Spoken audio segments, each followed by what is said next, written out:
नमस्कार साथियों, कैसे आप सभी। उम्मीद है बहुत बेहतरीन होंगे और बहुत बेहतरीन आपकी तैयारी चल रही होगी। तो एक तो जो यूपी पुलिस वाले हमारे साथी हैं ना, कांस्टेबल के लिए तैयारी अपनी अच्छे से करना शुरू कर दो। थोड़ा बहुत पीवाईक्यू पढ़ने की आदत भी डालो, है ना। जो होमगार्ड की तैयारी कर रहे हैं, क्योंकि आपको पता है ये मैंने दोनों की कंबाइन कर दी है क्लास, उसके लिए स्पेशल टॉपिक्स के लिए, क्योंकि बहुत सारे बच्चे दोनों ही एग्ज़ाम देंगे। तो आपको ना थोड़ा सा प्रीवियस की आजकल फाइलें भी मिल जाती हैं टेलीग्राम वगैरह पे, अगर कोई बुक भी नहीं है तो थोड़ा सा प्रीवियस पढ़ने की आदत जरूर डालो। प्रीवियस पढ़ने से ना आपका, जब आप कोई भी चीज़ पढ़ोगे तो आपका उसी दिशा में सोचने का बनेगा मामला, आप वहीं सोचोगे। और फिर सवाल जब आप थ्योरी भी पढ़ रहे होगे तो वो सवाल आपके दिमाग में घूमेंगे कि यहाँ से किस तरह के सवाल बनते हैं। तो इसलिए ज़रूर प्रीवियस पढ़ना है। चलिए ठीक है। एमबी बहुत ज़्यादा लगता है बेटा, एमबी तो अब पढ़ने में थोड़ा होता ही है खर्च, कैसे करें, है ना। शुरू कर दें। आज एक बड़ा महत्वपूर्ण टॉपिक है, आंतरिक सुरक्षा और आतंकवाद। देखिए, किसी भी देश के लिए जरूरी है अपने देश की सीमाओं को सुरक्षित रखना, साथ में जो अंदर देश है उस माहौल को भी क्या सुरक्षित रखना। और इस सुरक्षा के राह में बहुत सारे रोड़े अटकते हैं, बहुत सारी ऐसी चीजें आती हैं भाई, जब हमारे लिए अपने देश को सुरक्षित रखना मुश्किल हो जाता है, कई बार बाहरी ताकतों से और कई बार हमारी आंतरिक ताकतों से। तो इसलिए अलग अलग एजेंसी बनाई गई हैं कि जो हमें सुरक्षित रखेंगी, जो हमारे देश की सीमाओं को भी सुरक्षित रखेंगी, और जो हमारे देश की आंतरिक सुरक्षा, जो अंदर जो हम रहते हैं वहां भी एक सुरक्षित माहौल देने का प्रयास करेंगी। बहुत जो बड़ी एक थ्रेट सुरक्षा के लिए है वो है आतंकवाद। तो मेन है भाई, आतंकवाद के खिलाफ भी हम लोग इन्हीं एजेंसीज और इन्हीं चीजों के माध्यम से लड़ते हैं। तो यही चीज आज हम पढ़ने वाले हैं। ध्यान से पढ़ना है, ध्यान से पढ़ना है बेटा, ठीक है। चलिए, सुरक्षा सबसे पहले। कभी कभी आपसे पूछेगा सुरक्षा जो है किस शब्द से बना है। आपने बहुत सारे ऐसे टॉपिक पढ़े होंगे जहां सबसे पहले पूछता है भाई ये कहां से आया। तो सुरक्षा आया है सेकुरस नाम के वर्ड से। सुरक्षा शब्द कहां से आया? सेकुरस। और सेकुरस का मतलब होता है चिंता से मुक्त। तो वही तो होती है सुरक्षा। जब हम चिंता से मुक्त हो जाए, जब घर की एक बेटी जा रही है पढ़ने के लिए, और अगर माहौल सुरक्षित होगा तो हम क्या करेंगे बेटा? हम बिल्कुल चिंता से मुक्त रहेंगे। हमें पता है कि जो बेटी है वो शाम को आराम से घर आएगी, सुरक्षित आएगी। जब हम एक ऐसा माहौल समाज का बना देंगे। और पुलिस है ना, पुलिस एक हद तक काम करती है, ज्यादा हद तक समाज काम करता है। तो हम लोगों को एक ऐसा समाज भी बनाना है जहां पे हर वर्ग का, हर धर्म का, हर जाति का, और चाहे पुरुष हो या महिला, सब एक सुरक्षा की भावना से उत्प्रोत हो, जो सब एक सुरक्षित महसूस करें। सुरक्षा, जो सुरक्षित एक भावना होती है ना कि हाँ हम सुरक्षित हैं, ऐसी भावना सबके अंदर से आए। उसके लिए हमें काम करना है। लेकिन अब ध्यान रखना है आपको कि सुरक्षा, सबसे पहला सवाल यहां बनेगा कि सुरक्षा जो है वो किस शब्द से जन्मा है। तो सेकुरस नाम के शब्द से। और दूसरा सवाल पूछा जा सकता है, ये सेकुरस किस भाषा का शब्द है? तो सेकुरस खुद में लैटिन भाषा का शब्द है बेटा, लैटिन भाषा का शब्द है। और जब हम आंतरिक सुरक्षा की बात करते हैं तो एक देश की सीमाओं के भीतर, एक देश की सीमाओं के भीतर जब हम क्या करते हैं बेटा, शांति स्थापित करते हैं, कानून और व्यवस्था बनाकर रखते हैं बेटा, अपने जो खतरे हैं वहां चारों तरफ, उनसे अपने नागरिकों को सुरक्षित करते हैं, तो ये सब आंतरिक सुरक्षा की परिभाषा में आता है। यहां से दो सवाल केवल ऊपर वाले ही बनेंगे, तीसरा सवाल यहां से ज्यादा नहीं बनता। अब भारत में अगर सुरक्षा संबंधी प्रावधान के बारे में हम बात करें तो भारत में सुरक्षा संबंधी, देखो, ये संविधान की 7वीं अनुसूची में केंद्र और राज्य के मध्य शक्तियों का बंटवारा है। ये तो आपने पढ़ा होगा। 3 हमारी सूची है। पहली संघ सूची, जो शक्तियां केंद्र को मिलती हैं वो संघ सूची। दूसरी राज्य सूची, जो शक्तियां राज्य को मिलती हैं, हमारे यहां जो स्टेट हैं, वो राज्य सूची। और तीसरी है संवर्ती सूची। तो ध्यान रखना है बेटा संवर्ती, ये सारी की सारी 3 सूचियां जो हैं, याद रखना है इसमें 3 सूचियां हैं। तो ये कौन सी अनुसूची में है? जो 3 सूचियां हैं, 3 लिस्ट हैं, है ना, यूनियन लिस्ट, स्टेट लिस्ट, और तीसरी वाली है कंकरेंट लिस्ट। तीसरी वाली कैसी है? Concurrent list. तो ध्यान रखना है इन 7वीं अनुसूची में दी हुई है ये तीनों सूचियां, और इनके तहत जो संघ सूची में हमारी सुरक्षा से संबंधित चीजें आती हैं, जो केंद्र सरकार के अंडर में आती हैं, वो ये सब हैं। केंद्र सरकार का विषय है देश को रक्षा देना, देश की सुरक्षा करना केंद्र सरकार का विषय है। और वो किन किन चीजों के माध्यम से इसको करती है? तो देखो, जैसे रक्षा के मामले में इन्होंने थल सेना बना दी भैया, नौसेना बना दी, वायुसेना बना दी, ये हमारे डिफेंस के लिए काम करती है, ठीक है। दूसरा, परमाणु ऊर्जा, देश की रणनीतिक सुरक्षा के लिए जरूरी है, ये सब भी केंद्र के अधीन आता है। ये भी किसके अंतर्गत आता है?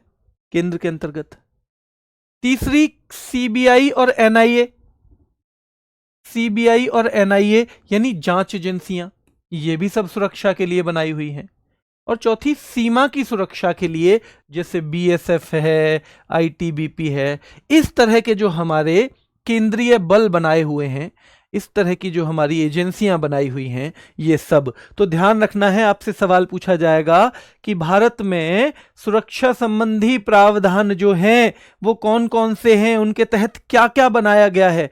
तो भैया रक्षा के लिए हमारी 3 सेनाएं बनी हुई हैं, रणनीतिक सुरक्षा के लिए परमाणु ऊर्जा, और केंद्रीय जांच एजेंसियां, अगर कुछ गड़बड़ हो जाए तो उनकी जांच के लिए एजेंसियां बनाई हुई हैं, और सीमा की सुरक्षा के लिए अलग अलग बल हमने बनाए हुए हैं, अलग अलग बल बनाए हुए हैं। तो बेटा नौसेना का मतलब है नेवी, थल सेना का मतलब है आर्मी, ठीक है, थल सेना मतलब आर्मी, नौसेना मतलब नेवी, और वायुसेना का मतलब है एयरफोर्स, ठीक है, एयरफोर्स। अब ये एक समझ विकसित करने के लिए है आपका, यहां से बहुत ज्यादा सवाल बनने की जो संभावना नहीं है। यहां से राज्य सूची, अब वो तो केंद्र ने बनाई हुई है सुरक्षा के लिए चीजें, वो केंद्र ने बनाई हुई है, पर राज्य भी तो काम करेगा भाई। सुरक्षा का जिम्मा पूरी तरह से, जो बाह्य सुरक्षा है उसका जिम्मा पूरी तरह से किसका है? पूरी तरह से केंद्र सरकार का है।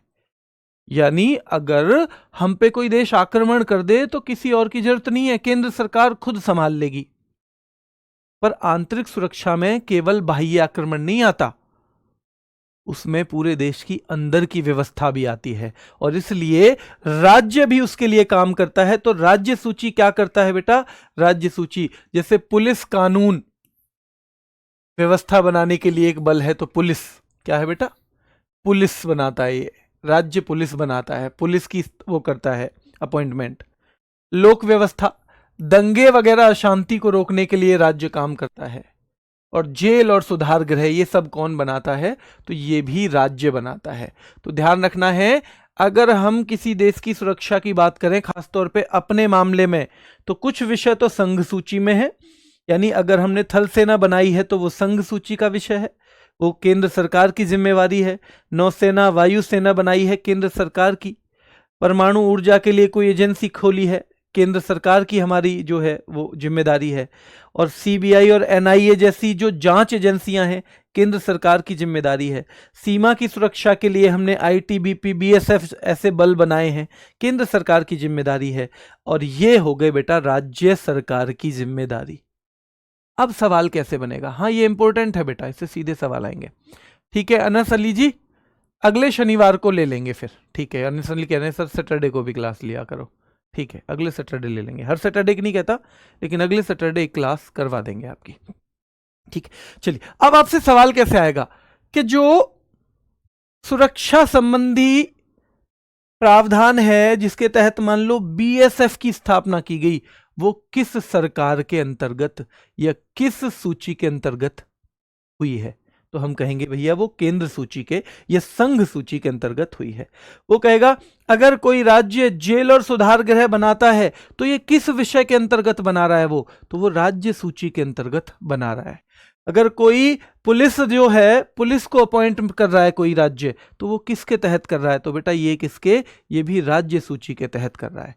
और अब तीसरी हो गई है समवर्ती सूची, जिसके तहत ये कानून बनते हैं, और ये कानून दोनों के लिए लागू होते हैं।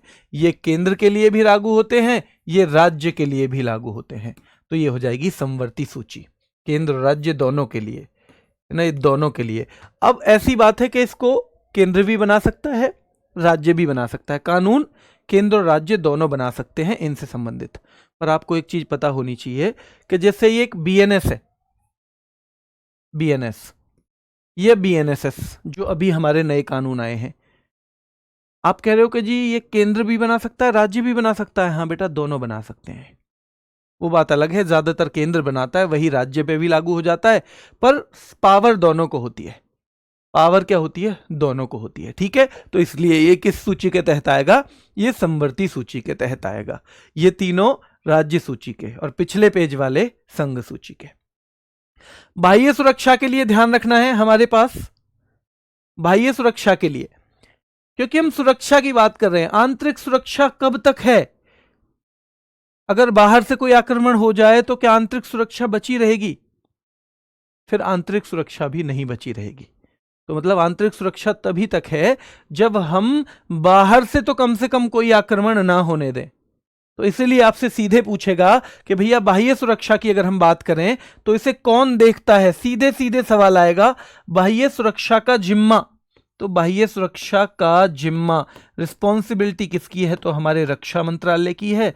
और रक्षा मंत्रालय में भी खास तौर पे 3 सेनाएं और 1 तटरक्षक बल, यानी थल सेना आर्मी, वायुसेना एयरफोर्स, नौसेना नेवी, और चौथा है तटरक्षक बल जिसे हम बोलते हैं, तो इसे कहेंगे हम कोस्ट गार्ड। क्या कहेंगे? कोस्ट गार्ड बेटा। हाँ, सीधे सीधे सवाल आएगा कि इनमें से बाह्य सुरक्षा की जिम्मेदारी किसकी है? तो बेटा ये थल सेना की, वायुसेना की, नौसेना की, या यूपी पुलिस की। ये 4 ऑप्शन आ गए। तो भैया आप कहोगे तीनों की है, तो जिम्मेदारी किसकी नहीं है? यूपी पुलिस की नहीं है। बाह्य आक्रमण से लड़ने के लिए यूपी पुलिस नहीं है, बाह्य आक्रमण से लड़ने के लिए होमगार्ड नहीं है। ये सेनाएं काम करेंगी। अब इनकी कमांड बनी हुई है। कमांड जानते हो? मतलब एक तरह से ये 7 जगह पूरी तरह से बटी हुई है। ये जो हमारी सेना है, में खास तौर पे कौन सी? भारतीय सेना की बात कर रहे हैं। और जब केवल सेना की बात आएगी तो वो थल सेना होती है। भारतीय न्याय संहिता है बेटा, बीएनएस का मतलब है भारतीय न्याय संहिता, जो आईपीसी की जगह नया कानून आया है। ठीक है, और बीएनएसएस की है तो भारतीय नागरिक सुरक्षा संहिता। ठीक है, भारतीय न्याय संहिता, बीएनएस क्या है? भारतीय न्याय संहिता, यानी वो कानून वाली पुस्तक है। ये संहिता का मतलब होता है किताब, एक तरह से कानून वाली किताब। ठीक है, जिसमें सब लिखा हो, कौन सी चीज जो है क्या क्राइम मानी जाएगी, कौन सी चीज की क्या क्राइम है, किसकी कितनी सजा है, वो सब भारतीय न्याय संहिता में। ये किसकी जगह आई है? आईपीसी की जगह, इंडियन पेनल कोड की जगह, आईपीसी की जगह आई है। और एक है बीएनएसएस, भारतीय नागरिक सुरक्षा संहिता, बीएनएसएस, ये आई है बेटा सीआरपीसी की जगह, भारतीय नागरिक सुरक्षा संहिता। और ये किसकी जगह है? तो सीधे सीधे सवाल आएगा, हाँ एक सवाल तो यही बन जाएगा, सीआरपीसी की जगह, सीआरपीसी की जगह। ये किसकी जगह है? सीआरपीसी की जगह है। ठीक है, चलिए, तो समवर्ती सूची की अगर हम बात करें तो ये चल रहा था, राज्य की में ये चल रहा था। ठीक है, हमारी सुरक्षा संबंधित जो प्रावधान है संघ सूची में ये सब दिया हुआ है, राज्य में ये सारी चीजें दी हुई हैं, समवर्ती में ये जो कानून है ये आ जाते हैं। ठीक है, और बाह्य सुरक्षा की अगर हम बात करें तो सीधे सीधे सवाल आएगा कि बाह्य सुरक्षा हमारी रक्षा मंत्रालय के अधीन है, और जिसमें मुख्यतः कौन हिस्सा लेता है? तो ये 4 बल हिस्सा लेते हैं। हाँ बेटा, ये पेपर में पूछे जाएंगे, ये पेपर में पूछे जाएंगे। ठीक है, चलिए, और भारतीय सेना की सीधे सवाल आएगा कितनी कमान है? 7, यानी भारतीय सेना को कहां कहां से कंट्रोल किया जाता है? तो 7 जगह से किया जाता है। अब देखो ये तीनों सेनाओं की क्या है बेटा, तीनों सेनाओं का ये तीनों सेनाओं के पद हैं, तीनों सेनाओं के पद। जैसे सबसे पहला तो यही सवाल बन जाएगा कि जैसे इसमें सबसे ऊपर है जनरल, ये हेड है, ये हेड है, चीफ बोलेंगे इनको, चीफ। जैसे थल सेना के चीफ को हम बोलते हैं जनरल, वायुसेना के को बोलते हैं एयर चीफ मार्शल, और बेटा नेवी वाले को हम बोलते हैं क्या, नेवी वाले को बोलते हैं एडमिरल। तो पहला तो हमारा हो जाएगा सीधे सीधे कि भैया जो वायुसेना का प्रमुख होता है कौन होता है, एयर चीफ मार्शल। जो नेवी का चीफ होता है वो कौन होता है, एडमिरल। और जो थल सेना का होता है तो वो होता है जनरल। कौन होता है, जनरल। ठीक है। और इनका जो सबसे नीचे वाला गजेटेड रैंक है, सबसे नीचे वाला गजेटेड रैंक, दो चीज तो कम से कम याद करो। जैसे लेफ्टिनेंट से शुरुआत होती है भैया ऑफिसर की, किसमें, थल सेना में, और आदमी जनरल तक जाता है। वैसे ही वायुसेना में फ्लाइंग ऑफिसर बनके कम से कम कोई जाएगा और वो फिर एयर चीफ मार्शल तक भी पहुंच सकता है। ठीक है, ध्यान रखना है। और याद रखना है भैया नेवी में सब लेफ्टिनेंट से जाएगा आदमी और एडमिरल तक जा सकता है। कहां तक, एडमिरल तक। तो ये तो जब मैं आपको पीवाईक्यू कराऊंगा ना, पीवाईक्यू के बाद देखना इनमें से क्या क्या याद करना है। पर कम से कम ये दो चीज मैं आज से ही कह रहा हूं आपको। लेफ्टिनेंट जाता है, एंट्री होती है लेफ्टिनेंट के तौर पे थल सेना में, अगर ऑफिसर ग्रेड में जाओगे। फ्लाइंग ऑफिसर जाता है बेटा वायुसेना में, और सब लेफ्टिनेंट जाता है नेवी में। और वैसे ही अगर पूरी ऊपर वाली पोस्ट देखनी है तो general is equal to air chief marshal is equal to admiral. तो इसके चीफ को क्या कहते हैं, इसके चीफ को क्या कहते हैं, इसके चीफ को क्या कहते हैं। ठीक है, चलिए बेटा सबसे पहले ये पढ़ना है। बुक आपकी मर्जी है, आप पढ़ना चाहो पढ़ सकते हो, लेकिन सबसे पहले जो आपको क्लास में बताया जा रहा है पीवाईक्यू, बेटा इनके तो साथ साथ ही करा रहा हूं मैं, साथ साथ करा रहा हूं। जैसे ही टॉपिक खत्म होगा पीवाईक्यू भी होगा साथ में। एयरफोर्स किसके अंडर में होती है बेटा, एयरफोर्स होती है। अगर ऑफिसर, एक ऑफिसर चुनोगे तो उनको बोलते हैं एयर चीफ मार्शल। एयरफोर्स का सबसे बड़ा अधिकारी है, लेकिन ये होता अल्टीमेटली उसके रक्षा मंत्रालय के अंडर में ही है। किसके अंडर में होता है, रक्षा मंत्रालय के अंडर में ही ये होता है। चलिए अब क्योंकि ये भैया भारत की सुरक्षा की बात हो रही है तो ये पोस्ट आपको पता होनी चाहिए। अभी हमारे थल सेना अध्यक्ष कौन है, सीधे सवाल आएगा तो जनरल। देखो देखो इनके नाम के आगे ही लग जाता है ये वर्ड जनरल, उपेंद्र द्विवेदी। पर आपको जब उत्तर मिलेगा ना तो केवल इतना आएगा ऑप्शन में, क्योंकि जनरल देखते ही तो आप पहचान लोगे थल सेना के अध्यक्ष हैं। जनरल देखते ही आप क्या पहचानोगे, थल सेना के अध्यक्ष हैं, तो जनरल वहां नहीं आएगा। ठीक है, तो ध्यान ना, थल सेना के अध्यक्ष जनरल उपेंद्र द्विवेदी हैं। वायुसेना के में देखो सबसे पहले पोस्ट ही लिखी हुई है, air chief martial Amarpreet Singh. वायुसेना अमरप्रीत सिंह है, और नौसेना के हैं एडमिरल, तो इनकी पोस्ट का नाम है दिनेश कुमार त्रिपाठी या DK त्रिपाठी। तो ये तीन नाम आपको पता होने चाहिए बेटा, तीन नाम आपको दो दो तीन तीन बार पढ़ने हैं कि थल सेना के अध्यक्ष हैं उपेंद्र द्विवेदी, वायुसेना के हैं अमरप्रीत सिंह, नौसेना के हैं दिनेश कुमार त्रिपाठी, और इनके आगे इनकी रैंक लगा रहे हैं हम। एडमिरल का मतलब ही होता है कि वो नौसेना के सबसे ऊपर है। एयर चीफ मार्शल का मतलब ही होता है कि वो भैया एयरफोर्स के सबसे ऊपर बैठे हुए हैं। और याद रखना है जनरल का मतलब ही होता है कि वो सेना के सबसे ऊपर बैठे हुए हैं,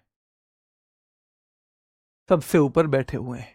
ठीक है, चलिए अब सीडीएस। अब सीडीएस की पहले तो फुल फॉर्म देखो। कुछ टाइम पहले एक निर्णय लिया गया, क्या निर्णय लिया गया कि भाई इन तीनों सेनाओं के बीच में बेहतर तालमेल हो, उसके लिए एक पद बनाओ, क्योंकि इनके बीच में बेहतर तालमेल कभी कभी देखने को नहीं मिलता। तो उस पद का नाम था chief of defence staff, chief of defence staff, CDS। ठीक है, तो उस पद का नाम था चीफ ऑफ डिफेंस स्टाफ, और आज तक 2 ही CDS बने हैं। नंबर 1 पहले तो थे जनरल विपिन रावत, जिनका हेलीकॉप्टर उसमें डेथ हो गई थी, तो जनरल विपिन रावत थे पहले, जनरल विपिन रावत, ठीक है, जिनकी हेलीकॉप्टर दुर्घटना में डेथ हो गई थी। और अनिल चौहान दूसरे हैं, आज तक के दूसरे हैं, ठीक है। अनिल चौहान कौन है? दूसरे।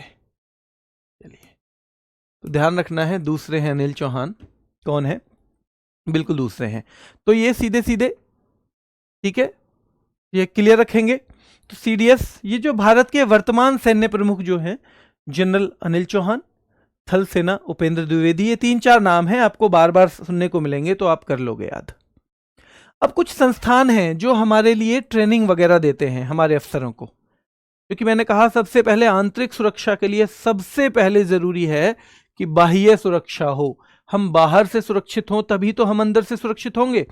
तो बाह्य सुरक्षा के लिए हमारी जो सेनाएं काम करती हैं, उनको ट्रेनिंग भी तो कहीं ना कहीं दी जाती होगी, और ये 3-4 संस्थान बहुत जरूरी हैं जो आपको पढ़ना है। देखो, सबसे पहले तो महत्वपूर्ण आता है नेशनल डिफेंस एकेडमी। ये आपको जरूरी नहीं है केवल इसी टॉपिक के अंतर्गत, ये जनरल नॉलेज में भी पूछे जाते हैं, ये स्पेशल टॉपिक में नहीं है, जनरल नॉलेज में भी पूछे जाते हैं आर्मी वाले, ठीक है। चलिए, तो नेशनल डिफेंस एकेडमी खड़कवासला में है, और ये खड़कवासला कहां है? महाराष्ट्र में। सवाल इसमें कैसे आएगा? नेशनल डिफेंस एकेडमी कहां पर स्थित है? खड़कवासला में। इंडियन मिलिट्री एकेडमी कहां पर है बेटा? याद रखना है, देहरादून में। इंडियन मिलिट्री एकेडमी देहरादून में है, IMA बोल देते हैं इसको बोल देते हैं NDA, नेशनल डिफेंस एकेडमी। इसको बोल देते हैं इंडियन मिलिट्री एकेडमी, IMA, ठीक है। चलिए, इन्फेंट्री स्कूल कहां पे है? सीधे सीधे पूछा जाएगा, इन्फेंट्री स्कूल कहां पे है? मऊ, मध्य प्रदेश में। आर्टिलरी स्कूल कहां पे? इन्फेंट्री किसको बोलते हैं? पैदल सेना को। इन्फेंट्री किसको बोलते हैं बेटा? उतना डीप नहीं आएगा। सीमा यादव कह रही है बिपिन रावत की जहाज किस दिन को क्रैश हुआ था, यह भी बता दीजिए बेटा। वैसे बहुत सारी फिर घटनाएं हैं, आपका जो पेपर रिलेटेड चीजें हैं उतना ही पढ़ेंगे, थोड़ा सा ऊपर, क्योंकि जरूरी नहीं है पेपर जैसा पिछले बार आया था उतना ही पूछे, कुछ थोड़ा मुश्किल भी पूछ सकता है, ठीक है। लेकिन याद रखना है कि जो बिल्कुल नहीं आएगा उसको याद करने का मतलब है हम अपना समय नष्ट कर रहे हैं। तो देखो, इन्फेंट्री का मतलब होता है पैदल सेना। जो पैदल सेना की ट्रेनिंग के लिए स्कूल है, मऊ में बना हुआ है। और आर्टिलरी जो हथियारों से संबंधित है, वो कहां पे है? देवलाली, महाराष्ट्र में। एक बेटा दिल्ली में ही है, नेशनल डिफेंस कॉलेज। ये तो मैंने कई बार देखा है, इसके आगे से निकलना होता है अक्सर जब भी ऑफिस जाते हैं। तो नेशनल डिफेंस कॉलेज जो है नई दिल्ली में है, और आर्म्ड सेंटर है अहमदनगर में। इनमें भी जो सबसे महत्वपूर्ण जो बेटा ये 3 ट्रेनिंग सेंटर जो हैं, तो ध्यान रखना है, इनको हम ट्रेनिंग सेंटर या प्रशिक्षण वाले सेंटर बोल सकते हैं। ये ट्रेनिंग सेंटर्स हैं, ठीक है, ये ट्रेनिंग सेंटर्स हैं।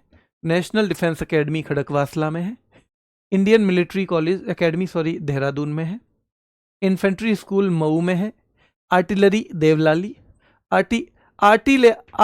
आर्टिलरी को हम आटा कर देंगे, आटा लेयारी लाली। घर में मम्मी किससे कहती है? लड़के से कहती है, लाली से कहती है? आटा लेयारी लाली, आटा लेयारी लाली, तो आर्टिलरी वाला देवलाली। इन्फेंट्री बेटा मऊ, इन्फेंट्री मऊ।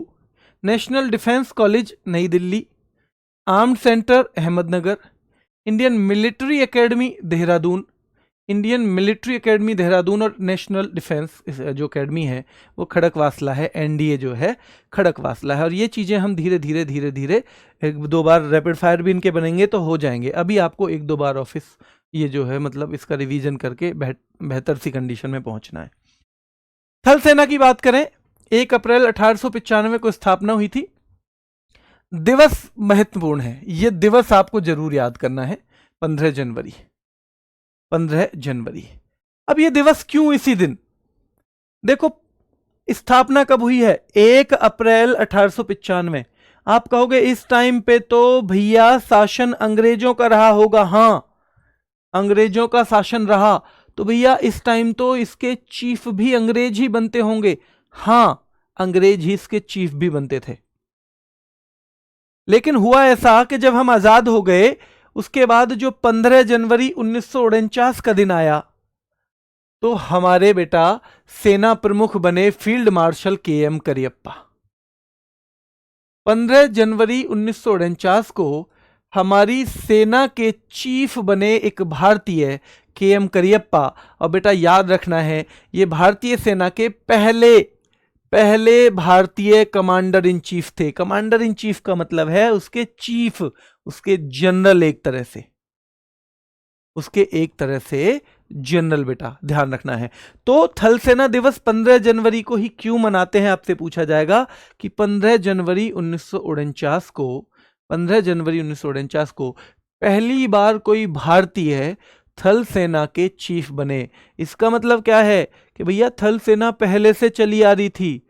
हाँ जी, पहले से चली आ रही थी, वो भी लिखा है 1895 में ही इसकी स्थापना हो गई थी। ठीक है, चलिए, तो इसलिए दिवस मनाया जाता है। अब इसका आदर्श वाक्य तो भाई रटना ही पड़ेगा, सेवा परमो धर्मे। और सेना सेवा करती भी है, आपने देखा होगा जहां भी कोई समस्या आती है, अगर हर कोई हार जाए तो सेना वहां अपना सीना अड़ा देती है कि हम हैं, क्यों चिंता करते हो। ठीक है, चलिए, प्रथम भारतीय कमांडर इन चीफ, ये तो हमने पहले ही देखा, के.एम. करियप्पा। ये सवाल तो हम पढ़ ही चुके हैं, इसलिए तो 15 जनवरी को थल सेना दिवस मनाते हैं। लेकिन एक रैंक होती है फील्ड मार्शल, इसमें से ज्यादातर चीजें आपने पहले भी पढ़ रखी होंगी। एक रैंक होती है फील्ड मार्शल, तो पहले फील्ड मार्शल बने सैम मानेकशॉ। कौन? सैम मानेकशॉ, जबकि पहले कमांडर इन चीफ हैं KM. Cariappa. Field marshal KM. Cariappa, और पहले, ध्यान रखना है बेटा, पहले फील्ड मार्शल बने हैं सैम मानेकशॉ। ठीक है, सैम मानेकशॉ। ठीक है, को यहां से फील्ड मार्शल वर्ड हटाओ, यहां केवल के.एम. करियप्पा रखेंगे। ठीक है, के.एम. करियप्पा रखेंगे। चलिए, तो पहले फील्ड मार्शल की जो उपाधि मिली सैम मानेकशॉ को मिली है बेटा, सैम मानेकशॉ को, ध्यान रखना है। पहले परमवीर चक्र विजेता, ये सवाल सीधे आएगा तो मेजर सोमनाथ शर्मा। और ध्यान रखना है पहले थल सेना अध्यक्ष। तो जब ये नाम दिया गया थल सेना अध्यक्ष का, तब पहले बने महाराज राजेंद्र सिंह जी। देखो, 3 अलग अलग पद हैं। फील्ड, सबसे पहले भारत के कमांडर इन चीफ बने, हमें पद मिला कमांडर इन चीफ का, वो भी उस टाइम पे इसके चीफ हैं, हमारी पूरी सेना के चीफ हैं, पर नाम है कमांडर इन चीफ। तो कमांडर इन चीफ का नाम आते ही के.एम. करियप्पा डालो, के.एम. करियप्पा। हाँ बेटा, क्वेश्चन तो करवा रहा हूं ना मैं साथ साथ में, हर बार 2 टॉपिक खत्म हुए, दोनों के क्वेश्चन खत्म हो गए, इसके भी क्वेश्चन होंगे। तो ध्यान रखना है पहले कमांडर इन चीफ, ध्यान रखना है आपको क्या है, तो पहले कमांडर इन चीफ हैं के.एम. करियप्पा। 3 तरह से सवाल आएगा। पहले फील्ड मार्शल हैं सैम मानेकशॉ, जिनके ऊपर एक मूवी भी बनी है, विकी कौशल ने किरदार निभाया है सैम मानेकशॉ का। ठीक है, तो वो हो गए के.एम. करियप्पा, और फील्ड मार्शल हो गए Sam Manekshaw, commander in chief हो गए के.एम. करियप्पा। और सीधे सीधे थल सेना अध्यक्ष नाम से आएगा तो भैया जनरल महाराज राजेंद्र सिंह जी। अब इन तीनों को आपको याद करना है। ठीक है, चलिए, वायुसेना की बात करें। 8 अक्टूबर, अच्छा 8 अक्टूबर को इसीलिए वायुसेना दिवस है। हाँ जी, क्योंकि 8 अक्टूबर 1932 को एयरफोर्स की स्थापना हुई, और स्थापना के दिन ही 8 अक्टूबर को हम वायुसेना दिवस यानी एयरफोर्स डे मनाते हैं। आदर्श वाक्य है नभ स्पृशम दीप्तम। अब नभ वर्ड आ गया, नभ का मतलब होता है आकाश। आकाश को ना तो थल सेना नाम में रखेगी, ना ही जल सेना रखेगी, तो जिसमें नभ वर्ड है वो सीधे सीधे किसका आदर्श वाक्य है, तो नभ स्पृशम दीप्तम, ये सीधे सीधे जो गीता के 11वें अध्याय से लिया गया है, ये वायुसेना का है। इसका है, ये वायुसेना का है। ठीक है, चलिए, और द्वितीय विश्व युद्ध याद रखना है। तो भारतीय पायलटों ने बर्मा में जापान के खिलाफ असाधारण वीरता दिखाई थी। इससे खुश होकर 1945 में किंग जॉर्ज 6 ने इसे रॉयल की उपाधि दी थी, जिससे इसका नाम क्या हो गया था, रॉयल इंडियन एयरफोर्स। जरूरी नहीं है ये सवाल पूछा ही जाए, पर आपको अगर इसको रटने की भी जरूरत नहीं है, 2 बार में आपको समझ में आ जाएगा कि भैया हमें कभी कभी रॉयल इंडियन एयरफोर्स क्यों बोल देते हैं। क्यों? क्योंकि हमने बहुत बेहतरीन प्रदर्शन द्वितीय विश्व युद्ध में दिखाया था। किसके खिलाफ बेटा? याद रखना है, जापान के खिलाफ। और इसलिए हमारे नाम में ये नाम जुड़ गया था। ठीक है, तब राजा जो थे उन्होंने, जो इंग्लैंड के राजा, और जो इंग्लैंड के राजा थे उस टाइम पे हमारे भी राजा थे। क्यों हमारे राजा थे? क्योंकि हम अंग्रेजों के ही अंडर में, उन्हीं की गुलामी में, उन्हीं की दास्ता में अपना जीवन बिता रहे थे। ठीक है, चलिए, तो ये यहां से हो जाएगा। अब ये इसका एक यहां एक और देख लो, सेवा परमो धर्मे। आपको थल सेना इस पे खरा उतरते भी दिखेगी, सेवा परमो धर्मे। और याद रखना है आदर्श वाक्य वायुसेना का है, नभ स्पृशम दीप्तम, नभ स्पृशम Deeptam. Father of Indian air force किसे कहा जाता है? तो सुब्रतो मुखर्जी को। सीधे सीधे एक सवाल है, ठीक है, सीधे सीधे फादर ऑफ इंडियन एयरफोर्स किसे कहा जाता है? सुब्रतो मुखर्जी को कहा जाता है। एक बार शुरू से देखेंगे, क्योंकि हम स्वामी विवेकानंद नहीं है, हमें एक बार में याद नहीं होगा, एक बार में याद नहीं होगा। ठीक है, चलिए। सर आपने YouTube पे तो ऐसे नहीं करा था टॉपिक। बेटा YouTube पे तब हमारे पास लिमिटेड रिसोर्सेज थी, अब इतने दिन में हमने बहुत सारा काम इस पे किया है, तो इसमें जो जो चीज़ें जुड़ सकती हैं वो हमने जोड़ी हैं। ठीक है, अगर दोबारा कभी YouTube पे करवाएंगे तो इसे इस तरह से करवाएंगे। तो सुरक्षा शब्द पहला सवाल कहाँ से लिया गया है? सेकुरस वर्ड से। सेकुरस किस भाषा का है? लैटिन भाषा का है। सेकुरस का मतलब क्या है? चिंता से मुक्त बेटा। ठीक है, भारत में जो सुरक्षा संबंधी प्रावधान है वो कहाँ कहाँ है? तो तीनों जगह हैं बेटा, तीनों सूचियों में है। और हमारी तीनों सूचियां किस में दी हुई हैं? हमारी 7वीं अनुसूची में। 7वीं अनुसूची में 3 सूचियां दी हुई हैं, संघ सूची, राज्य सूची और संवर्ती सूची। ठीक है, तो 7वीं अनुसूची के अनुसार जो संघ थल सेना है संघ सूची में आता है, नौसेना संघ सूची में, वायुसेना संघ सूची में आता है, परमाणु ऊर्जा का मामला संघ सूची में आता है, केंद्रीय जांच एजेंसियां संघ सूची में, जैसे सीबीआई और एनआईए है, जो हमारी सीमा सुरक्षा के बल हैं बीएसएफ, आईटीबीपी जैसे, वो भी संघ सूची में आते हैं। फिर राज्य सूची में क्या क्या आता है? तो पुलिस जो है, कानून व्यवस्था बनाए रखने के लिए जो प्राथमिक बल माना जाता है वो राज्य सूची में आता है। लोक व्यवस्था, पब्लिक ऑर्डर बनाए रखना किस में आता है बेटा? राज्य सूची का विषय है, राज्य का। और जेल और सुधार गृह भी किस में आते हैं? तो ये भी राज्य सूची में आते हैं। और कानून जो है वो संवर्ती सूची में आते हैं। ठीक है, संवर्ती। बाह्य सुरक्षा के लिए जिम्मेदार कौन सी संस्था है? तो रक्षा मंत्रालय है, रक्षा मंत्रालय। रक्षा मंत्रालय में भी खासतौर पे 3 सेनाएं हो जाएंगी और साथ में तटरक्षक बल हो जाएगा। अब सीधे सवाल आता है कि हमारी जो थल सेना है उसकी 7 कमान है। कितनी कमान है? 7। और जैसे हमारी नौसेना की 3 ही कमान है। नौसेना की क्या है? 3 कमान है। फिर तीनों सेनाओं के जो प्रमुख हैं, वर्ड याद रखना है, तीनों सेनाओं के पद। तो ये पद आपको पता होने चाहिए बेटा कौन कौन से हैं, ताकि आप देख सको। लेकिन जब तक हम इसके PYQ ना कर लें तब तक केवल ये पद पढ़ो और ये पद पढ़ो, तब तक ये पढ़ो। ठीक है, चलिए। भारत के वर्तमान सैन्य प्रमुख ये दिए हुए हैं। जो उपेंद्र द्विवेदी हैं हमारे जनरल हैं। Amarpreet Singh air chief martial हैं, मतलब सीधे सीधे वायुसेना के चीफ। दिनेश कुमार त्रिपाठी बेटा कौन है? तो नेवी के चीफ हैं, एडमिरल। और बेटा अनिल चौहान जो हैं वो हमारे जनरल हैं, लेकिन सेना के नहीं, सीडीएस को भी यही नाम बोला जा रहा है। तो भैया जनरल अनिल चौहान कौन है? हमारे सीडीएस हैं। ठीक है, ये 3-4 संस्थाएं हैं। एनडीए कहाँ पे है? नेशनल डिफेंस एकेडमी खड़कवासला में है। इंडियन मिलिट्री एकेडमी कहाँ है? देहरादून में है। इन्फेंट्री स्कूल मऊ में है बेटा, मध्य प्रदेश। आर्टिलरी, अरे आटा ले लाली, तो आर्टिलरी स्कूल देवलाली महाराष्ट्र में है। नेशनल डिफेंस कॉलेज बेटा याद रखना है, नई दिल्ली में है। और आर्म्ड सेंटर जो है वो अहमदनगर महाराष्ट्र में है, अहमदनगर महाराष्ट्र में। थल सेना की बात करें तो 1 अप्रैल 1895 को स्थापना हुई। डेट शायद ही पूछे आपसे, पर थल सेना दिवस पूछेगा 15 जनवरी। और क्यों 15 जनवरी? क्योंकि 1949 को इसी दिन, 1949 को इसी दिन याद रखना है, 1949 को इसी दिन KM करियप्पा हमारे पहले कमांडर इन चीफ बने, भारतीय कमांडर इन चीफ। क्योंकि सेना का तो कोई ना कोई कमांडर बनता आ ही रहा था ना 1895 से ही, और पहले भारतीय बने KM करियप्पा। फिर पहले फील्ड मार्शल पूछा जाए, सैम मानेकशॉ।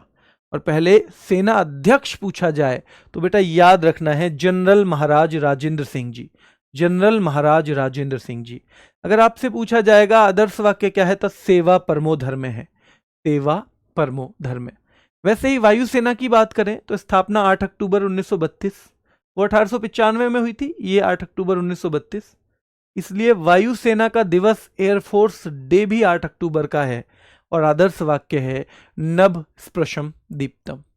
एक सवाल बन सकता है हमने आदर्श वाक्य कहां से लिया है, तो हमने गीता से आदर्श वाक्य लिया है, हमने गीता से आदर्श वाक्य लिया है बेटा।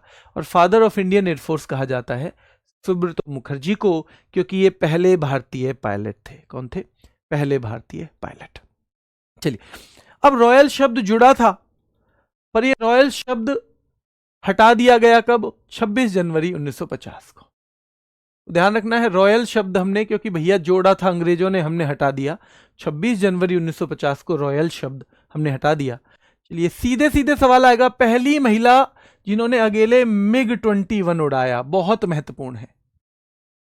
पहली महिला, ये करंट अफेयर का सवाल भी मान सकते हो, जीएस का मान सकते हो, और साथ में आंतरिक सुरक्षा का भी मान सकते हो कि पहली महिला पायलट जिन्होंने अकेले मिग 21 हमारा एक लड़ाकू विमान है, बहुत बेहतरीन लड़ाकू विमान रहा है, हालांकि दुर्घटनाग्रस्त कई सारे हो गए थे, तो बाद में आके उस पर सवाल खड़े होने लगे। तो मिग 21 उड़ाने वाली पहली महिला कौन है जिन्होंने अकेले उड़ा दिया? अवनी चतुर्वेदी है, अवनी चतुर्वेदी। पहली महिला अधिकारी जिन्हें वीरता पदक मिला, तो विंग कमांडर दीपिका मिश्रा। ये भी हमारी किससे जुड़ी हुई हैं बेटा? हमारी सुरक्षा से, इसलिए पहली महिला अधिकारी जिन्हें वीरता पदक मिला तो विंग कमांडर दीपिका सिंह। और पहली महिला राफेल पायलट, राफेल उड़ाने वाली शिवांगी सिंह है। कौन है? तो ये हमारा जीएस का भी है, ये केवल आंतरिक सुरक्षा के 3 सवाल नहीं है, ये हमारे जीएस के भी सवाल है, इसमें हमारे में जीएस के भी सवाल है। ठीक है, तीनों सेनाओं का प्रमुख बेटा राष्ट्रपति जी होते हैं, आपको पता ही है ना। ये सवाल तो आपको पता होगा सूरज भाई कि भाई, अच्छा सूरज ने अपने नाम में पहले ही भाई लिखा हुआ है, सूरज भाई। तो सूरज भाई ये जो राष्ट्रपति जी हैं वो तीनों सेनाओं के सर्वोच्च कमांडर होते हैं। क्या होते हैं? सर्वोच्च कमांडर होते हैं। नौसेना 4 दिसंबर 1971 के भारत पाकिस्तान युद्ध के दौरान, याद रखना है, ऑपरेशन ट्राइडेंट जो चला उसकी याद में दे बेटा, याद रखना है नौसेना का दिवस मनाते हैं हम 4 दिसंबर को। 4 दिसंबर। सीधे सवाल आएगा पहले तो, नौसेना दिवस कब मनाया जाता है? 4 दिसंबर को। और इसी दिन क्यों? 1971 में जो भारत पाकिस्तान युद्ध हुआ तो भारतीय नौसेना ने एक अभियान चलाया था ऑपरेशन ट्राइडेंट, उसकी सफलता की याद में इसे 4 दिसंबर को मनाया जाता है। तो जरूरी नहीं है इससे सवाल आए, पर आपने एक बार पढ़ लिया और गलती से सवाल आ गया। देखो कुछ चीजें तो बिल्कुल रटने की है, अध्यक्ष रटने के हैं, दिवस रटने के हैं, वाक्य रटने के हैं, पर कुछ ऐसी हैं जहां जैसे शब्द क्यों जोड़ा गया था जी, हमने बहुत बेहतरीन जापान को मुंह तोड़ जवाब दिया था, इसलिए रॉयल जोड़ दिया। रॉयल कब हटा दिया? जब हमारा संविधान लागू हुआ 26 जनवरी 1905 को 1950 को हटा दिया। पर सीधे सीधे कुछ चीजें केवल ऐसी हैं कि 1-2 बार आप पढ़ लोगे ना तो वो आपके दिमाग में कहीं रह जाएंगी, उनको रटने की जरूरत नहीं है, और फिर जब भी पेपर में आएगा तो आप उसे बता पाओगे। ठीक है, चलिए आदर्श वाक्य है शम नो वरुण। शम नो वरुण बेटा, भगवान वरुण हमारे लिए शुभ हो। वरुण हमारे यहां जल के देवता होते हैं, जल के देवता होते हैं वरुण, और इसलिए उन्हीं के नाम पे ये ध्यान रखना है कि भगवान वरुण हमारे लिए शुभ हो, कि हम जल में निकल गए हैं, हम जल में निकल गए हैं, हमने खुद को जल को समर्पित कर दिया है, जल को अर्पित कर दिया है, भगवान वरुण हमारे लिए शुभ हो। ठीक है, चलिए सीधे सीधे सवाल आएगा, आदर्श वाक्य शम नो वरुण, शम नो वरुण, भगवान वरुण हमारे लिए शुभ हो। मुख्यालय नई दिल्ली में ही है, तीनों का ही। ठीक है, तीनों का, क्योंकि हमने देखा नहीं था, तीनों सेनाओं का मुख्यालय, तीनों सेनाओं का जो मुख्यालय है, याद रखना है बेटा, वो कहां पे है? नई दिल्ली में ही है। और सर्वोच्च सेनापति होते हैं इनके भारत के राष्ट्रपति। ठीक है, और भारतीय नौसेना के जनक कौन माने जाते हैं? तो छत्रपति शिवाजी महाराज। ये सवाल हमारे बनेंगे नौसेना से। 4 दिसंबर को नौसेना दिवस, शम नो वरुण, जल के देवता जो हैं भगवान वरुण, उनके लिए हमने क्या किया है, उनका आह्वान किया है कि भगवान वरुण आप हमारे लिए शुभ हो, हम अंदर जा रहे हैं जल में तो आप हमारी रक्षा करना, उस वाले सेंस में बेटा। ठीक है, चलिए, है ना, मुख्यालय नई दिल्ली में है, तीनों सेनाओं का ही है वो। सर्वोच्च सेनापति हमारे भारत के राष्ट्रपति जी होते हैं। और याद रखना है, अगर हम जनक की बात करेंगे तो शिवाजी महाराज को भारतीय नौसेना का जनक माना जाता है। भारतीय नौसेना का जनक माना जाता है शिवाजी महाराज को। ठीक है, हाँ, हम बेटा यहाँ केवल अभी फिलहाल क्या बात कर रहे हैं, हम बात कर रहे हैं ये तीनों का मुख्यालय, तीनों सेनाओं का। ठीक है, हम असम राइफल की बात नहीं कर रहे। और एक बच्चा कह रहा है सर असम राइफल्स का शिमला में मुख्यालय। नहीं बेटा, आप दोबारा से चेक करो, शिमला में नहीं है, आपने कुछ गलत लिख दिया है। अब देखो, पहले नौसेना प्रमुख आरडी कटारी थे। पहला स्वदेशी परमाणु पनडुब्बी जो है हमारी, वो आईएनएस अरिहंत है। ये सीधे सीधे सवाल आते हैं, जीएस के ही सवाल हैं। पहला स्वदेशी विमान वाहक पोत, यानी जिसपे कोई आके बेटा, जिसपे आके कोई जहाज भी उतर सके, तो वो था पहला हमारा आईएनएस विक्रांत, अभी भी है। ठीक है, और नौसेना की पहली महिला पायलट है लेफ्टिनेंट शिवांगी। तो इनको आप इसका ना मान के, ये जीएस के ही क्वेश्चन हैं, इनको आप जीएस के ही मानो। और 2 बार और पढ़ो मेरे साथ ही, 2 बार और पढ़ो। पहले नौसेना प्रमुख कौन थे? वाइस एडमिरल आरडी कटारी। वाइस एडमिरल आरडी कटारी पहले नौसेना प्रमुख थे भारतीय। ठीक है, पहली स्वदेशी परमाणु पनडुब्बी है आईएनएस अरिहंत। पहला स्वदेशी विमान वाहक पोत है आईएनएस विक्रांत। और नौसेना की पहली महिला पायलट है लेफ्टिनेंट शिवांगी। कौन है? Lieutenant Shivangi, lieutenant Shivangi. ठीक है, तो ये 4 सवाल आपको सही से देखने हैं। इसके अलावा आपको ये 5-6 जो हैं इनको याद करना है। चलिए, मैरीटाइम सिक्योरिटी बेल्ट, सीधे सवाल आएगा भाई, मैरीटाइम सिक्योरिटी बेल्ट में कौन कौन से देश आते हैं? ईरान, चीन और रूस आते हैं। और ये क्या है? ये त्रिपक्षीय नौसैनिक अभ्यास है और 2019 में शुरू हुआ। सवाल पूछा जाएगा मैरीटाइम सिक्योरिटी बेल्ट में कौन कौन हिस्सा लेते हैं? तो ईरान, चीन और रूस लेते हैं। ईरान, चीन और रूस। मैरीटाइम सिक्योरिटी बेल्ट क्या है? एक त्रिपक्षीय नौसैनिक अभ्यास है। त्रिपक्षीय मतलब ट्राइलेटरल, जिसमें 3 पक्ष हिस्सा ले रहे हों। तो मान लो ये ईरान मान लिया हमने, ईरान भी हिस्सा ले रहा है, ये चीन भी हिस्सा ले रहा है, रूस भी हिस्सा ले रहा है। तो त्रिपक्षीय हो गया, नहीं हो गया? हो गया। तो प्रतिभागी देश हैं ईरान, चीन और रूस। स्वरूप इसका त्रिपक्षीय नौसैनिक अभ्यास है। ये शुरुआत 2019 में हुई। ये 2 चीज कम से कम आपके दिमाग में रहनी चाहिए, बाकी कुछ याद हो या ना हो। ठीक है, बाकी हो या ना हो। आगे आइए, आंतरिक सुरक्षा के बारे में अब हम और बात कर लें। ये हमने बाह्य सुरक्षा कर ली, पर मैंने आपको बताया था ना, बाह्य सुरक्षा तभी हो पाएगी जब अंदर की सुरक्षा जो है वो भी मजबूत हो, और अंदर की सुरक्षा तब रह पाएगी जब बाहर की मजबूत हो, क्योंकि ये दोनों इंटरकनेक्टेड इशू हैं, दोनों ही आपस में मिले हुए मुद्दे हैं। और इसलिए हम आ गए हैं आंतरिक सुरक्षा पे मेनली। तो गृह मंत्रालय के अधीन इसके अंतर्गत केंद्रीय अर्धसैनिक बल आते हैं आंतरिक सुरक्षा के लिए खास तौर पे जो बनाए हैं, जैसे असम राइफल बनाया है, बीएसएफ बनाया है, सीआईएसएफ बनाया है, आईटीबीपी बनाया है, एसएसबी बनाया है, एनएसजी बनाया है, सीआरपीएफ बनाया है, सारे के सारे बनाए हैं। और बेटा ध्यान रखना है, केंद्रीय बल भी आते हैं, ये भी आंतरिक सुरक्षा के लिए ही काम कर रहे हैं। केंद्रीय बल जो जैसे आईबी है, जैसे सीबीआई है, ये भी आंतरिक सुरक्षा के लिए काम कर रहे हैं। तो आंतरिक सुरक्षा के लिए आपको सवाल आएगा, इनमें से कौन सा आंतरिक सुरक्षा के लिए काम करता है?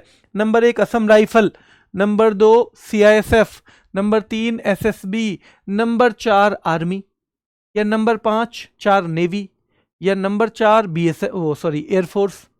तो वो सब क्योंकि कहां के हैं? बाह्य सुरक्षा के हैं, तो यहां पे वो सवाल गलत हो जाएगा। या इनमें से कौन सा आंतरिक सुरक्षा के लिए एक जरूरी क्या भैया केंद्रीय बल नहीं है? नंबर 1 आ जाएगा CRPF, number 2 NSG, number 3 ITBP और नंबर 4 पे आ जाएगा आर्मी। खत्म। क्योंकि आर्मी जो है वो इंटरनल सिक्योरिटी के लिए नहीं है, वो एक्सटर्नल सिक्योरिटी के लिए है। इसके लिए है एक्सटर्नल सिक्योरिटी के लिए है। तो सीधे सीधे आएगा कि भैया ये किसके अंतर्गत आते हैं? ये गृह मंत्रालय के अंतर्गत। बाह्य सुरक्षा से संबंधित जितनी भी चीजें थी किसके अंतर्गत आ रही थी? रक्षा मंत्रालय के अंतर्गत। और जो आंतरिक सुरक्षा से संबंधित डिपार्टमेंट हैं वो गृह मंत्रालय के अंतर्गत। तो ये एक मेजर डिफरेंस दोनों में है और ये हमारे दिमाग के किसी कोने में पड़ा रहना चाहिए। ये हमारे दिमाग के ध्यान रखना है, किसी कोने में पड़ा रहना चाहिए। असम राइफल से शुरुआत करते हैं। AR देखो 1835 स्थापना। अब 1835 है ना, तो एक खास चीज हो गई इसकी, ये सबसे पुराना है। क्या है बेटा? सबसे पुराना। तो पूछा जाएगा भैया सबसे पुराना केंद्रीय बल कौन सा है, तो असम राइफल है। इसको कछार लेवी के नाम से भी जानते हैं और ये सवाल आता है सीधे सीधे, कछार लेवी के नाम से किसे जाना जाता है, तो ध्यान रखना है। और इसी को उत्तर पूर्व का प्रहरी भी माना जाता है। उत्तर पूर्व का प्रहरी। ये सब ऐसा नहीं है कि अगर ये स्पेशल टॉपिक नहीं होते तो आपको ये पढ़ना नहीं पड़ता, ये सब तो GS का पार्ट है। इसकी स्थापना कब हुई है ये स्पेशल टॉपिक का पार्ट ही नहीं है। इसकी स्थापना 1835 में हुई, हमें वैसे भी पढ़ना पड़ता। कछार लेवी के नाम से किसे जानते हैं, हमें वैसे भी पढ़ना पड़ता बेटा। हाँ ठीक है, ध्यान रखना है, वैसे भी पढ़ना पड़ता है ना, याद रखना है। हाँ बेटा, लेकिन आंतरिक सुरक्षा के लिए BSF को भी माना जाता है कि हम बॉर्डर को ही सिक्योर कर रहे हैं, लेकिन अपनी जो इंटरनल सिक्योरिटी के लिए।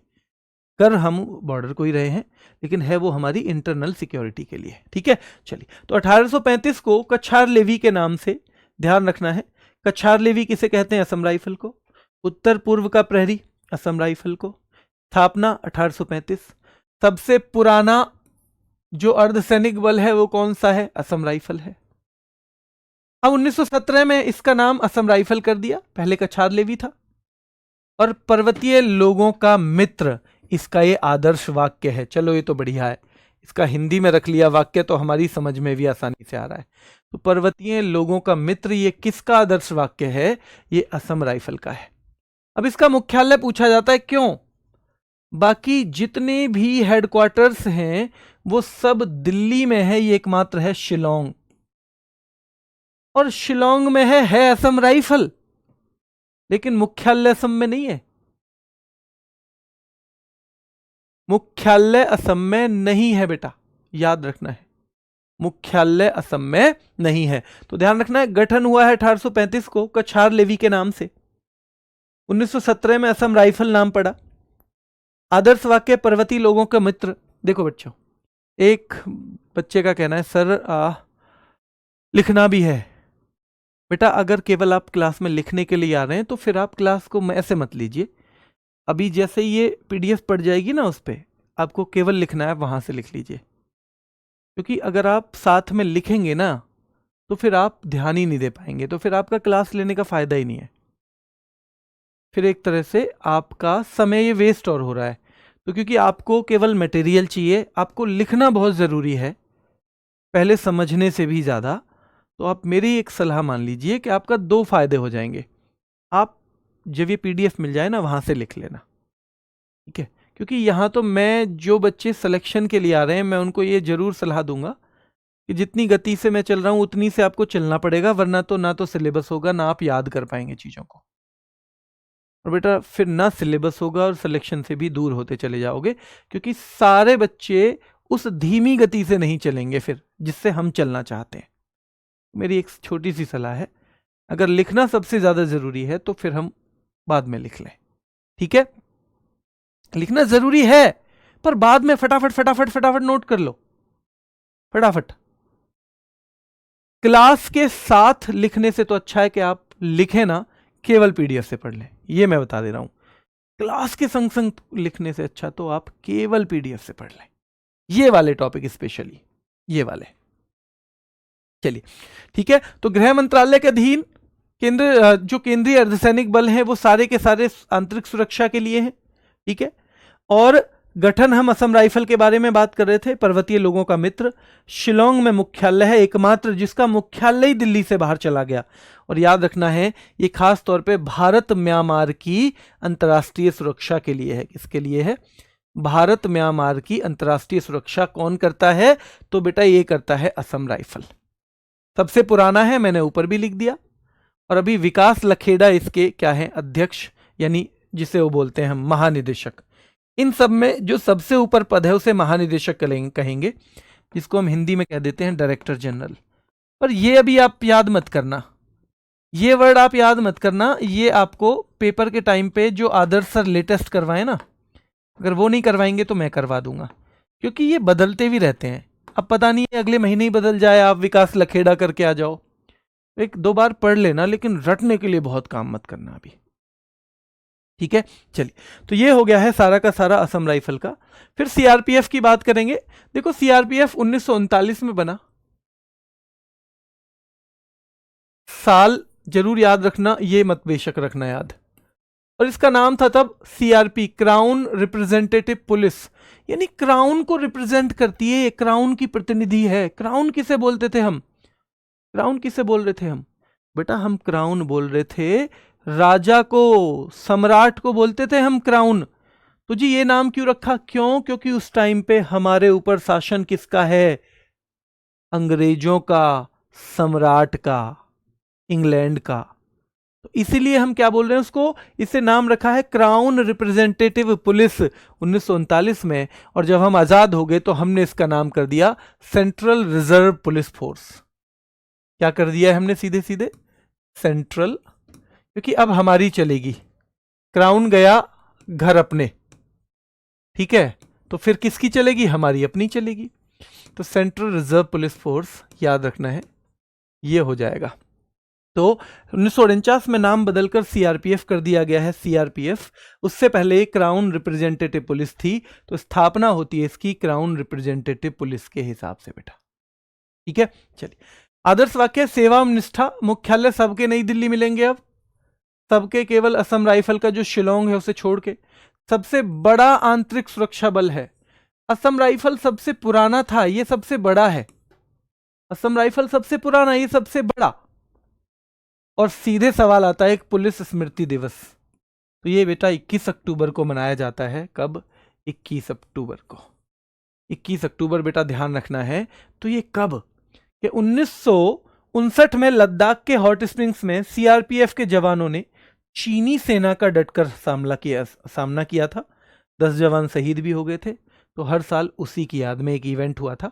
इतना आपसे नहीं पूछा जाएगा, आपसे पूछा जाएगा पुलिस स्मृति दिवस कब मनाया जाता है? तो 21 अक्टूबर को मनाया जाता है, ठीक है। 21 अक्टूबर को मनाया जाता है, ठीक है। चलिए, अब यहां पे संसद हमले से संबंधित कुछ, क्योंकि संसद हमला जब हुआ तो उसे रोकने में बहुत महत्वपूर्ण भूमिका थी सीआरपीएफ की।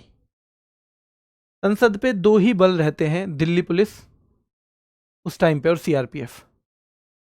तो बताते हैं, क्योंकि दिल्ली पुलिस को तो ऐसे आतंकवादियों और उससे लड़ने की ज्यादा ट्रेनिंग है नहीं। मैं भी रह के आया हूं दिल्ली पुलिस में, तो उनको तो बहुत ज्यादा ट्रेनिंग इस टाइप की होती नहीं है। तो वहां पे जो मेन रोकने का काम किया था आतंकवादियों को, सीआरपीएफ के लोगों ने किया था। तो ध्यान रखना है, जब 13 दिसंबर 2001 को भारतीय संसद पर आतंकी हमला हुआ ना, तो उसे नाकाम करने में सीआरपीएफ की महिला सिपाही कमलेश कुमारी ने सर्वोच्च बलिदान दिया था और उन्हें अशोक चक्र मिला। आपको पता होगा अशोक चक्र क्या होता है? अशोक चक्र शांति के समय में हम जो दे सकते हैं ऐसा सबसे ऊंचा सम्मान है वीरता का। युद्ध में हम परमवीर चक्र दे सकते हैं, महावीर दे सकते हैं, वीर चक्र दे सकते हैं, पर अगर युद्ध नहीं चल रहा तो परमवीर चक्र नहीं दे सकते हम, क्योंकि उसके लिए बाउंडेशन है, वो युद्ध डिक्लेयर होगा, केवल तभी दिया जा सकता है। अब ये युद्ध तो नहीं था, आतंकवादियों ने हमला किया, लेकिन एक लड़की है बेचारी कमलेश कुमारी, उसने सर्वोच्च बलिदान दिया। सर्वोच्च बलिदान कौन सा होता है? अपने प्राणों को दे देना, अपने प्राणों को दे देना बेटा। तो सर्वोच्च बलिदान, इसलिए उन्हें अशोक चक्र मिला। पूछा जा सकता है कि भैया संसद पर हुए हमले में किस महिला ने, सीआरपीएफ की किस महिला ने? तो कमलेश कुमारी ने सर्वोच्च बलिदान दिया था और अशोक चक्र उन्हें मिला था। उसके महानिदेशक डीजी हैं ज्ञानेंद्र प्रताप सिंह। पर मैं फिर कह रहा हूं, ये लास्ट में पढ़ना बिल्कुल, जब पेपर 10 दिन रह जाए ना, 15 दिन, तब देखना इन सब के। मैं याद करवा दूंगा, मुझे एक बार याद दिला देना, ठीक है। चलिए, या फिर वहां क्रॉस चेक कर लेना अभी भी यही है या नहीं है। आईटीबीपी नहीं करेंगे अभी, इन दोनों को ही रिवाइज करवा देता हूं एक बार, फिर हम देखेंगे। तो देखो, आंतरिक सुरक्षा में हम असम राइफल पे आए। गठन 1835 में हुआ। किस नाम से हुआ था? कछार लेवी के नाम से हुआ था। इसका नाम असम राइफल कब रखा गया? 1917 में रखा गया। आदर्श वाक्य क्या है? पर्वतीय लोगों का मित्र। सवाल ये भी पूछा जाता है, पर्वतीय लोगों का मित्र किस बल को कहा जाता है? तो कहा जाता है बेटा, याद रखना है, असम राइफल को। मुख्यालय कहाँ पे है? शिलोंग में है। एकमात्र ऐसा बल है जिसका मुख्यालय दिल्ली से बाहर है। एकमात्र ऐसा बल जिसका मुख्यालय कहाँ है? दिल्ली से बाहर है। भारत म्यांमार की अंतर्राष्ट्रीय सीमा की सुरक्षा के लिए है। भारत म्यांमार की अंतर्राष्ट्रीय सीमा की सुरक्षा के लिए सबसे पुराना जो है अर्धसैनिक बल है बेटा, याद रखना है। सबसे पुराना क्या है? ये अर्धसैनिक बल है ना, आर्म्ड फोर्स है। और इसके अध्यक्ष या महानिदेशक हम बाद में याद करेंगे। अब सीआरपीएफ की बात करें तो सेंट्रल रिजर्व पुलिस फोर्स है। 27 जुलाई 1939 को किस नाम से ये बनी? Crown representative police. सीधे सवाल कैसे आएंगे? देखो सवाल कैसे आएंगे, सवाल ऐसे आएंगे कि भैया सीआरपीएफ की स्थापना किस नाम से हुई थी? तो क्राउन रिप्रेजेंटेटिव पुलिस, एक ऑप्शन जरूर मिलेगा आपको। कब हुई थी? 1937, 38, 39, 40। 39 में हुई थी। सीआरपीएफ संसद हमले में किस बल की कमलेश कुमारी ने अपना सर्वोच्च बलिदान दिया? भाई सीआरपीएफ की ने दिया है। ये जो सीआरपीएफ का नाम बदलकर, सीआरपी का नाम बदलकर सीआरपीएफ 1949 में किया गया। इनमें से किसका मुख्यालय नई दिल्ली में नहीं है? Number 1 CRPF, number 2 BSF, number 3 ITBP और नंबर 4 बेटा Assam rifle. Assam rifle option आ जाएगा। ठीक है, भारत का सबसे बड़ा आंतरिक बल, यानी संख्या में सबसे ज्यादा, सेनाओं को छोड़ दो, आंतरिक बल, अर्धसैनिक बल, तो वो सबसे बड़ा सीआरपीएफ ही है। पुलिस स्मृति दिवस हम कब मनाते हैं? क्या 15 जनवरी को, क्या 8 अक्टूबर को, क्या 4 दिसंबर को, या फिर 21 अक्टूबर को? हम सीधे सीधे 21 अक्टूबर कर देंगे। ठीक है, चलिए ये सब चीजें हमें देखनी है, तो आज यहीं तक रखेंगे। घबराना मत, इनमें आधी सी जीएस है, अगर मैं यहाँ नहीं पढ़ाता तो जीएस में पढ़ाता। ठीक है, और ये जो जितनी मुश्किल लग रही है ना आपको, जैसे लास्ट में आप सवाल करते हो तो चीज़ें धीरे धीरे हो जाती हैं, पर घबराना नहीं है। मैं अपनी तरफ से भी एफर्ट कर रहा हूँ, और जो जो लगेगा मुझे मुश्किल है तो वो मैं होमगार्ड के भी पेपर से पहले, केवल उससे नहीं कह रहा हूँ मैं यूपी पुलिस के लिए कि मैं अलग एफर्ट लगाऊंगा। जो ये टॉपिक खत्म होंगे ना, जैसे ही इनमें मुझे जो मुश्किल लगेगा, मुझे लग रहा है कि हर किसी में से एक दो रैपिड फायर बनाना पड़ेगा, क्योंकि ये मुश्किल है सच में ही, वो मैं आपके होमगार्ड के पेपर से भी पहले दूंगा। इवन 15 अप्रैल से पहले पहले वो रैपिड फायर मैं आपके डाल दूंगा जो आपको लास्ट में बहुत मदद करेंगे, और उसमें 15 मिनट में हम बहुत सारी चीज़ों को बहुत बार घुमा देते हैं। तो घबराना मत। होमगार्ड वाले भाई जो साथ में पढ़ रहे हैं, देखो आपके 2-3 स्टैटिक जीके के टॉपिक हैं, वो तो मैं किसी भी वीकेंड में करा दूंगा, क्योंकि यूपी पुलिस की क्लास मंडे टू फ्राइडे है। पर ये वाले टॉपिक आप धीरे धीरे ही पढ़ लो। अगर इनको मैंने दौड़ाया ना तो आपके पल्ले कुछ नहीं पड़ेगा, और आपके सवाल बहुत अच्छे पूछे जा रहे हैं इनसे। और इनकी थोड़ी प्रैक्टिस किया करो, पीवाईक्यू पढ़ा करो, या फिर जो हमारे सेट शुरू हो गए ना, कितना बढ़िया है, आपको प्रैक्टिस भी मिल रही है साथ में। हमारे जो यूट्यूब पे सेट हैं वो ले लिया करो। तो ऐसे करके, क्योंकि फैक्ट पे थोड़ी सी कमांड बनने में समय लगता है, किसी को भी लगता है, वो मुझे भी लगता है। मैंने बताया ना, पहले चीज़ें ढूंढी थी तो कम थी, अब धीरे धीरे कुछ और जहाँ से सवाल बन रहे हैं, जहाँ से पूछे गए हैं, तो हमने औरों पे भी काम किया, क्योंकि फैक्ट पे उनको ढूंढना, इकट्ठा करना, इनका कहीं डिफाइन सिलेबस नहीं है। मैं करा सब कुछ दूंगा, होमगार्ड वाला एक भी बच्चा संतुष्ट होके नहीं जाएगा, ये भी मेरा वादा है। पर भाई अब समय से साथ साथ पढ़ते रहो। प्लस एक कसम क्यों खा लेते हो आप कि जब मेरा पूरा सिलेबस होगा मैं तभी रिवीजन करूंगा? कसम खाई है किसी की? कसम तो नहीं खाई ना? तो जब भी समय मिलता है, जितना पढ़ा दिया उसका रिवीजन क्यों नहीं करते भाई? तो रिवीजन क्यों नहीं करते आप? ऐसे थोड़ी कि जब तक मैं, भाई कसम खा लिए जी, जब तक सारा एक एक वर्ड आप कह दोगे सिलेबस खत्म तब तक मैं रिवीजन नहीं करूंगा। ये कसम नहीं खानी यार। अगर 2 दिन की छुट्टी मिली है, सैटरडे संडे मिला है, या कोई और टाइम मिला है, किसी दिन क्लास नहीं हुई, तो जितना करा रखा है उसमें से मारो, जितना रिवीजन मार सकते हो करना है वो। ठीक है, अभी के लिए इतना ही, फिर मुलाकात करेंगे। धन्यवाद।